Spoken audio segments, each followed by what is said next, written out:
Welcome everyone. Thanks a lot for staying with us. You're watching Plain Speak with me, Shivani Gupta. There is no end to targeted killings in Jammu and Kashmir. 2 days after Puran Krishan Bhatt, a Kashmiri Pandit, was shot dead by terrorists, 2 non-local labourers from Uttar Pradesh have now been killed in a targeted grenade attack in Shopian. Manish Kumar and Ram Sagar are in danger of becoming mere statistics in the long list of targeted, bigoted terror attacks and killings in Kashmir, where local politicians have a long history of blaming India while giving clean chits to terror factory of Pakistan, where they keep singing the old tune of Kashmiri aspirations and identity as if that justifies killing innocents. Now, within 24 hours, cops have arrested 2 terrorists in connection with the latest killings. According to Shopian police, one of the terrorists is identified as Imran Bashir Ghani. He's a hybrid terrorist of the Lashkar-e-Taiba terror outfit. But the challenge is also quite clear. While India has broken the back of Pakistan nexus and terror groups' presence in the valley, hybrid terror is turning out to be a monster difficult to slay. What can India do? We will take that to our guests in just a bit. But first, I want to show you more of how these killings have become a low-cost, easy way out for frustrated terror groups wanting to stall the irreversible march of Kashmir to a new direction. 3 innocent men have been killed, targeted just this week in Kashmir. Just yesterday, Manish Kumar and Ram Sagar, 2 non-local labourers, as I mentioned, they've been killed by launching a grenade over them while they were sleeping. Can you imagine? Just 2 days before that, Puran Krishan Bhatt, a Kashmiri Hindu, was shot dead by terrorists. Another brutal targeted killing, one in long line of many, and I'll show you why. This is a clear strategy shift and a trend visible since last year. In October 2021, you would remember, 4 innocents were killed in separate attacks, creating widespread panic. Deepak Chand, a Kashmiri Pandit teacher, Satinder Kaur, a Sikh school principal, Makhanlal Bindru, a prominent Kashmir Pandit chemist, you would remember, Virendra Paswan, a street vendor from Bihar. All of these were killings, and very well-chosen, targeted killings of people who either do a certain kind of job or people who are known in society. Therefore, spread panic amongst the minorities and the non-locals in the valley. Then in May 2022, earlier this year, 3 more killings in 1 month. Rajni Bala, Kashmiri Hindu teacher who was shot dead in Kulgam. Rahul Bhatt, a government employee who was shot dead in Badgam. Ranjit Singh, Kashmiri Pandit, killed in a grenade attack. Again, all of these, if you look at the people who are being targeted, it is quite clear that they are being chosen, which is why these are being termed targeted killings. June earlier this year, Vijay Kumar, a bank manager, was shot dead in Kulgam. Clear message against central scheme employees being rehabilitated in the valley, people who come to the valley either as labourers, workers to earn daily wages, or who work, especially in some of the remote areas. They want them to be made to feel unsafe, and many of them do. August 2022, not so long ago, Sunil Kumar, another Kashmiri Hindu, was shot dead in Shopian. Utter bigoted killings, and let no one tell you otherwise, because local politicians have a tendency to whitewash these crimes. The big question we ask today is, what should be our response? How can India tackle this menace of hybrid terrorism which targets the innocents and the unarmed?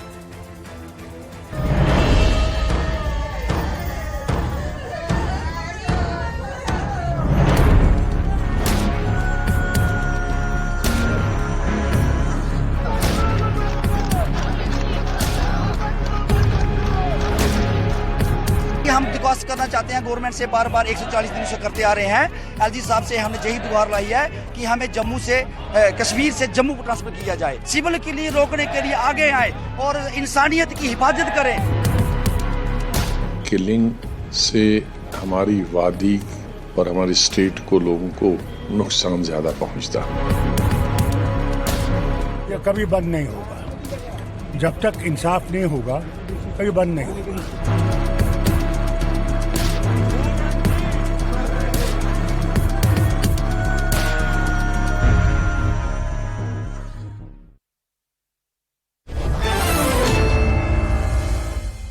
Going across to our guest now, joining us, RP Singh of the BJP is with us. Ashwini Bhatt is a Kashmiri activist. Major General Dhrusi Katoch, Director, India Foundation, is also with us. RP Singh, let me begin with you. While the Indian forces have done a tremendous job in the valley, they've flushed out terrorism and terror groups. There is no denying the ground has shifted in Kashmir. Would you also not concede that these kind of attacks that are taking place against unarmed innocent civilians, minorities or non-locals, this is a situation that the government doesn't quite fully have under control? Well, Shivani, there's a shift in terrorism in Kashmir today. There used to be terrorist activity which was known from across the water which was happening, and government of the day and the security agencies had dealt with that, and that has scaled down to quite a level. But there's a new type of terrorism which has started almost a year back, which is a hybrid sort of terrorism, where there are no routine terrorists. There are some individuals who have been brainwashed, and some weapon, I mean pistol or a small gun is being given to such people, and they come and do a targeted killing with a community, for a community, against a community, or against certain individuals who matter in society. So this also need to be taken, and then government of the day, the administration of the Jammu Kashmir is already working on it, which is that taking people in confidence. Amit Shah ji was in Valley recently. We have seen his rally there in the Valley, which sort of rally, almost more than 35,000 people were there on the ground for the rally, which categorically indicates that there's a churning happening in Kashmir today. People are fed up of all sort of terrorism, and then when the locals start supporting any such objective of doing the cleansing part, even for the hybrid, that's where the hybrid terrorism will be tackled with. And no, I get what you're saying, and like I said, of course we understand this is a shifted strategy. There is no large presence of terror groups right now, and therefore this is a very easy way to continue to spread terror. But sir, the locals are still afraid for their lives, right? The Kashmiri Pandits are still afraid for their lives. Now, you could argue that non-local labourers, people who are daily wage earners, have no option. They will still risk their lives and go to Kashmir and work there, even if there is a, spectre of being killed in a grenade attack. But you're hearing the voices of Kashmiri Pandits and those who've been rehabilitated in the valley under the central scheme. They don't want to stay. What would you say to them? As you say that this has been a trend over the last 1.5 years, as I showed as well. What is being done to control this?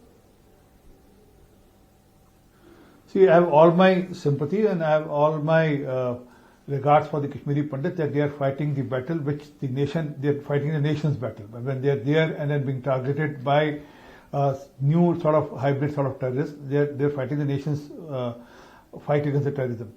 But Shivani, what are the options? I mean, option is that either we give up or we take them head on. So the process is that we take them head on. The condition is much better than what it was before the withdrawal of application of 370 and 35A. Okay, let me pose this question to you. RP Singh, let me pose this question to you. Give me a second. Yes. Yes. So every month there used to be a calendar. The calendar for that, this all days there will be no one who is walking out. The market, this market will be closed, that market will be closed, and also not that. I mean, there were stone pelters on street. The ISS flags were being raised outside the mosque. So there's a shift from there to that. Yes, there is better security today. There is better environment today.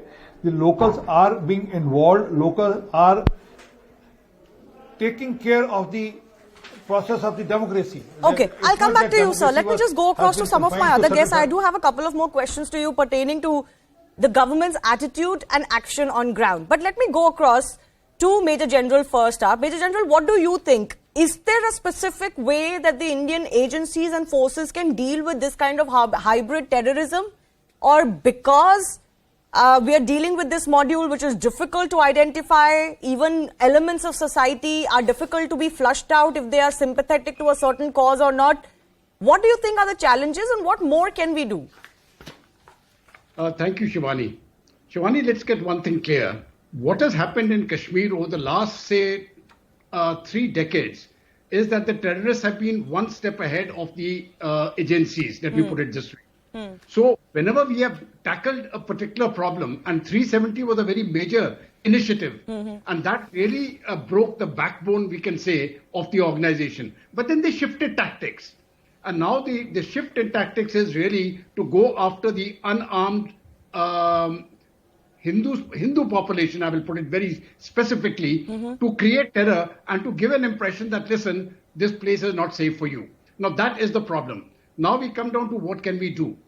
I think there are two things which stand out very clearly. One, when we talk of, I've heard many channels talking of this as lone wolf attacks. Yeah. These are not lone wolf attacks. A lone wolf is an individual who operates independently. These people are not operating independently. They have a huge organization behind them.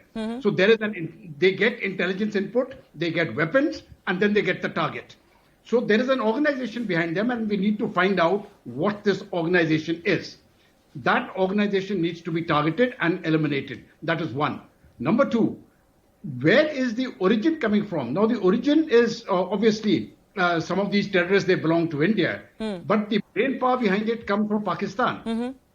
I think it is high time that we started conveying a message to the Pakistanis across the LOC that this is going to be made very expensive for you. And the Indian state can do it. The question is, the time for being squeamish is over. Yeah. They are creating a problem in an area which has become a very, very peaceful area. In this year itself, in the first 9 months, more than 1 crore tourists have visited the Union Territory of Jammu and Kashmir. It has never happened before. And not one of those tourists have been targeted. So whom are these people targeting? They are targeting the Kashmiri Hindu, and they are targeting the lower end spectrum of workers the and non-locals laborers. there. You're very right in saying, Major General, that it's not the time to be squeamish. In fact, I remember months ago when those targeted killings were taking place. For example, earlier in May this year, I did a debate saying, is it not time to go all out? I don't understand what is the compulsion on our side to be softer on terror elements, separatist elements in the valley, while people who are pro-India and are patriotic and are vulnerable and are in minority come under the gun. That's precisely the attitude that I'm pointing out, where we somehow feel throwing money, throwing development is going to win everybody over. It won't win everybody over. You have to be strong and iron-handed against elements who don't care for you. You're absolutely right. Now, I want to take a specific example. There's the Hurriyat, which is still existing, and their supporters. I think it's high time they're taken in. You see, and there will be a lot of people who will cry horse and talk of human rights, etc., etc. But there is a larger good which we are looking at. And the larger good is that we want peace to prevail in Jammu and Kashmir.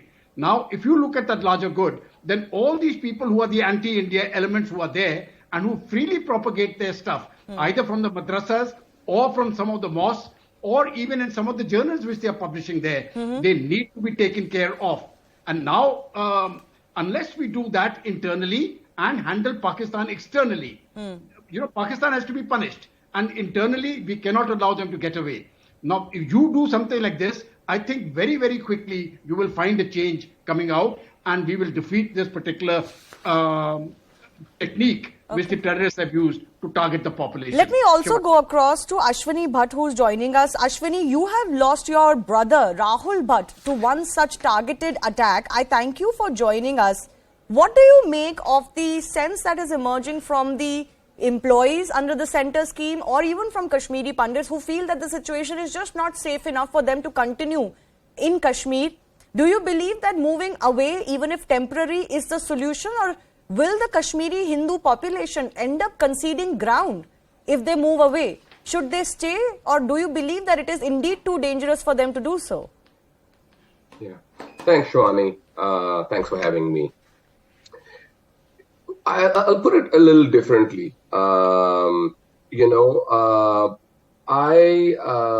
the current avatar and how, the change tactics that we are, we've been seeing for the last almost a year now, I agree with Major General Dhruv Katoj, right? We have to be ideally we have to be proactive, but even if the state is going to react to the change tactics of targeted killing, I haven't seen any change of policy from on ground.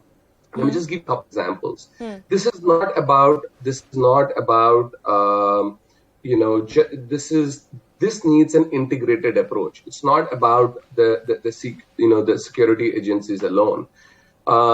They are doing a fantastic job in terms of hunting the terrorists down and killing them. But what we need to do is actually, with this change tactic, go back onto the drawing board and see what options do we have. One is how do we sort of counter the indoctrination, right? We have seen that there is one terrorist is getting replaced by two. So we need to make sure that we are attaching cost to, at multiple levels. One, a cost to an individual becoming a terrorist in terms of making sure that his family is bereft of any government employment or benefits. Number one. Number two, these terrorists, they don't, and Major General would agree with me, it's not that they're living in some forest. They are harbored, they are fed and sheltered within the society. So we need to make sure that we attach the cost. You're absolutely right there, Ashwini. They are, of course, people who are not terrorists by day, but they are conducting these strikes either for money or for whatever other ideological reasons. How do you identify them? That is the challenge. Exactly. Yes. Yeah. It's a misnomer. See, that's what I'm saying. You need to attach that cost of anyone where a terrorist is found harbored. You have to have a policy that that house needs to sort of get razed down.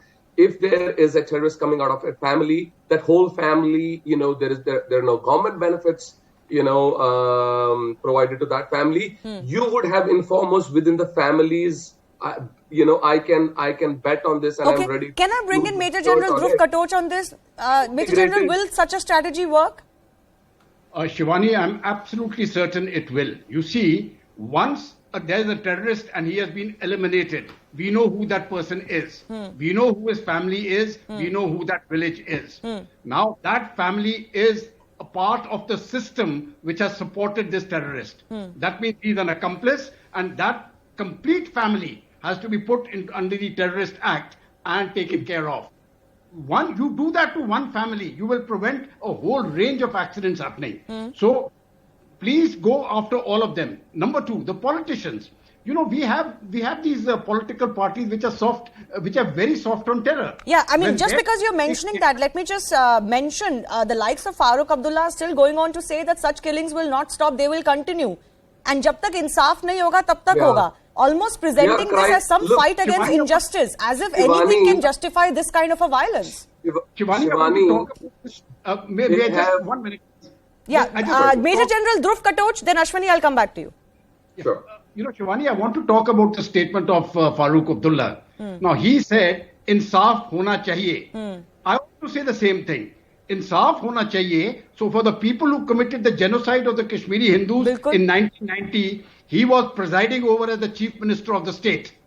I think Mr. Farooq Abdullah, and I will say it openly in your channel, should be tried for genocide, as must all other people who we have records of who committed those acts. Once you do that, that will give a very stern message to all politicians not to indulge in such activities. Shivani. Yeah. I'm also joined by Farooq Wani, who's editor, Brighter Kashmir, columnist and political commentator. And I'll take that forward, that question that we were just discussing, Mr. Wani. Local politicians seem to be relishing this situation that, innocent and unarmed are being targeted. They may express their condolences, but they use it very quickly, almost at the drop of a hat, very conveniently for their political arguments.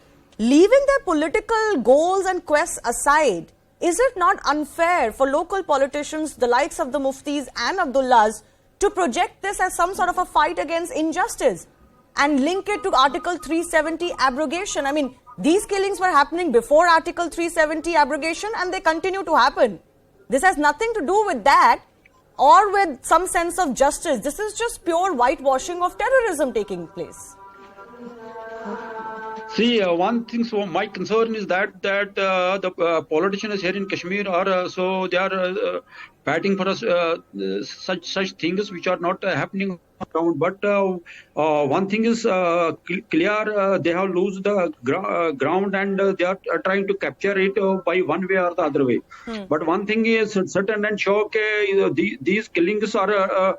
Out of killing of these people are getting widely condemned in the Kashmir, especially if you heard yesterday the Hurriyat office in the heart of the city was ransacked by the angry mob because who are protesting against these killings. And yes, today in Shopian, which is strong hotbed of the military terrorists, these protests have been erupted there also. But so everybody has his concern. Though the politicians here in the Kashmir, they have to be relevant in the politics. Unless and until they will not say something, how come they will be relevant? But sir, I don't understand. You are saying the public is no longer with this separatist or terrorist mentality, right? That's what you're saying. That they don't stand for such killings anymore in Kashmir. But the politicians continue to give a clean chit to Pakistan, blame India, blame abrogation of Article 370, create these mirages of some great injustice that has been done to the Kashmiri public. They spread fear over demographic change. Kashmir is as much a part of India as any other state. Anybody can go and live anywhere in any other state. So they are also fueling this hysteria, right? They are creating an intellectual ground for such killings against non-locals and Kashmiri Hindus. See, this Article 370 has gone now. It has no relevance here in Kashmir, but everybody is looking for the development, and the other thing is what is government is trying to get it by all means. So my concern is that the politicians who have to be relevant. That is why I'm telling you they have to be relevant in Kashmir because they have to say something like that. We appease the people because as I said earlier, they have lost the ground because they want to recapture it. That is my concern. Is that okay? I get it. But Mr. Vani, can I ask you very quickly, because you obviously write on Kashmir. Before I go give a last word to RP Singh, the concern is that a lot of these hybrid killings and targeted killings are happening from members of society who are not terrorists by day. They're not really recruited, but they are, of course, maybe paid or encouraged in other fashion to conduct these strikes. So the fear is there are still elements in the Kashmiri society who are hiding such terrorists. What to do about that, sir? See, this is what you are saying. This is a right thing, but this a hybrid system is now prevailing in the Kashmir. Nobody knows who is he. But unless and until the government has to take strong these measures to curb this, otherwise these killings are happening on a routine basis. Today in the morning, in the dead of a night, two non-local laborers have been killed by holding grenade on their residence, so they were killed. These things are going unless and until the government and police will not take stringent measures to curb such. So what is such a stringent measure, Mr. Vani? Very quickly, what do you think the government needs to do? They have to formulate such a policy, and so that this will go once for all, because everybody here in Kashmir is frustrated by killings, and actually so your large section of the society in the Kashmir are against these killings. If you understand me. Okay, Ashwini. Yeah. So a couple of quick points, right? Number one, on the Farooq Abdullah's statement. We have to be very clear. Farooq Abdullah is he's a shrewd, astute politician. So as Mr. Vani said that he is, he's losing ground, and hence he's kind of making this statement. That should give you an idea of the mindset or the